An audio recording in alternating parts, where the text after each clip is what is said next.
Hey guys, another edition of Quarantine with Coaches. Today I got a big guest. He's the Northern Illinois head football coach, Thomas Hammock. Coach, thanks for joining us. Hey, thanks for having me. Hey, how you doing right now? I mean, I know you guys were probably close to spring ball, right? Or maybe got a couple days in, and then all of a sudden quarantine is issued, and now we're all at home.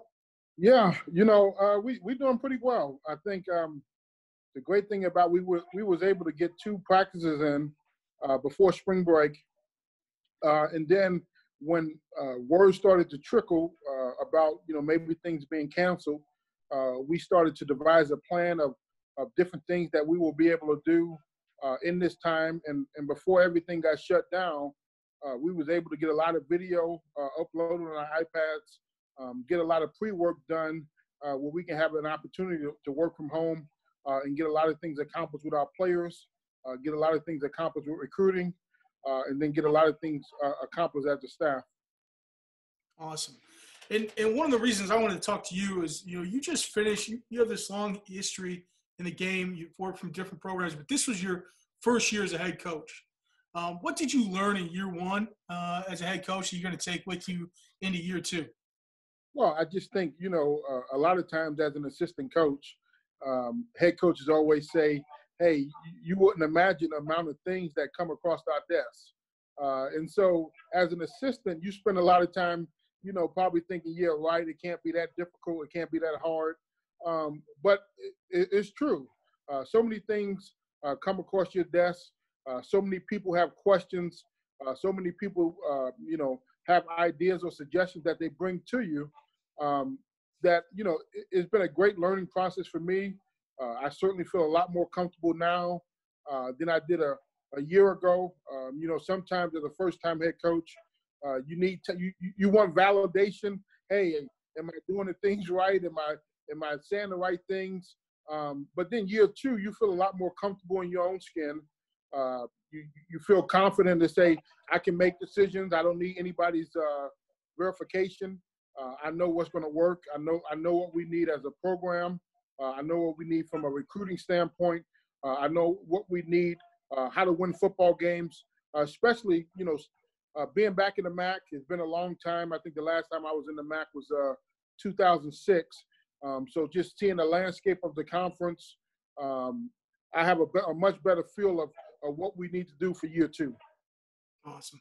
And now you came from the NFL. You were a running backs coach in the league, and in the running back room, everyone assumes, I suppose, that there's some big personalities in that room. How did you manage those big personalities in the NFL running back room? Good question. I think first and foremost, I work for a great organization. The Baltimore Ravens, top notch, one of the best organizations in the National Football League. And we had a structure with Ozzie Newsome and John Harbaugh that we really didn't have too many players that tried to break the rules. But obviously, you have to manage personalities at that level. And I certainly have my share. But I think the big thing for us, or the big thing for me, was being honest with players, telling them exactly what I felt, telling them exactly where they stood, and then being consistent with that message. And if a guy wasn't playing, I told them why.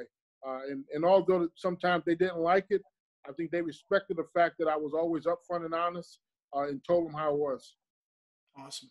And I just mentioned, you just mentioned it, the Ravens, right, on your resume, Wisconsin, Minnesota, now at Northern Illinois. You've been around some great cultures, both at the NFL and the college ranks. What are some commonalities that you see with great cultures at the NFL level and that they maybe share with great cultures at the college ranks? Yeah, the big thing is everybody's got to be on one accord. And that's what you learn from some of the great coaches.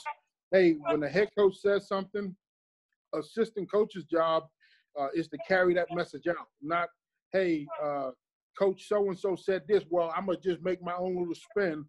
We have to be on one accord as a staff before we can take the culture to the players. And so we spent a lot of time as a staff getting on the same page, talking about exactly what's the expectations, what's the standards of our program, both academically, athletically, socially, all the do's and don'ts that we're not going to accept So once we got together as a staff and got on the same page, then it becomes accountability. If you say, hey, this is something we believe in, you have to hold, number one, your coaches accountable, but you have to hold the players accountable.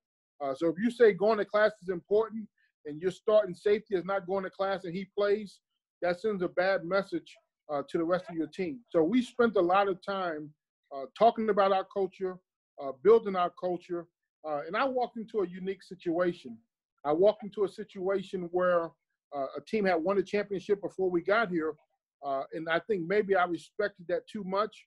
But what I realized is we had to become a much more disciplined program, top down, and the leeway that was afforded to these guys when we first got here. We quickly tightened the chain, so to speak, to get them in line, to do what we want them to do. And I think that's only going to help us moving forward. When we bring in a freshman class, everybody knows what's the standards, what's the expectations, and we spend a lot of time continue to go over the things that we expect. Awesome. What is some advice that you would give to a young coach who's sort of trying to emulate the career that you've built? Yeah, I think, for me, I know a lot of people have said it, but I really believe it. I really think you have to work the job that you're at and not look for the next job. And what I mean by this, I can give you some examples. All the jobs that I tried to get, I never got. And the job that I was able to get in my career, I never tried to get. So I guess my point is you really want to work as hard as you can work at the job that you're at and hope that, believe in the man upstairs, believe in karma, believe in doing things the right way, and great things are going to happen for you. Hey, before I let you go, we're doing this rapid fire thing. So I got a couple for you, one sentence or less. All right. Best book you've read? Chase the Lion. Love that book. I just finished it. It's awesome. Great book. Yep. How many career touchdowns did you have at NIU? I would say 20. Okay. I'm not for sure. Don't quote me on that. See, I've been asking guys that, and I just want to test and see if they know exactly. There was a time when I knew all my stats, but it's passed me by. What's been your go-to quarantine meal? Good question. I would say tuna fish. Hey, right on par, man. I same here. Easy. Really? Easy. Rice, tuna, and pinto beans. It's like a homemade chipotle. Yeah. Now the question is, do you go with eggs with your tuna fish or not? Ooh, no. Okay. I'm minimal. It's minimal work for me, Coach. It's rice out of the can.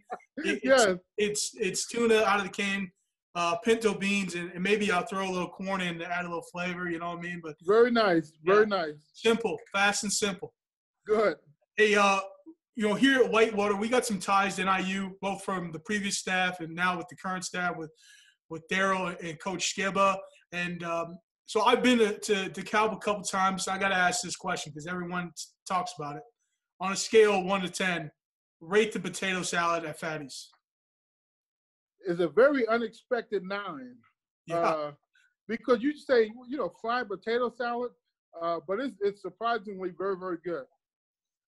Everybody that I know that's been at NIU talks maybe right after they talk about the football and the culture and the program, talks about Fatty's.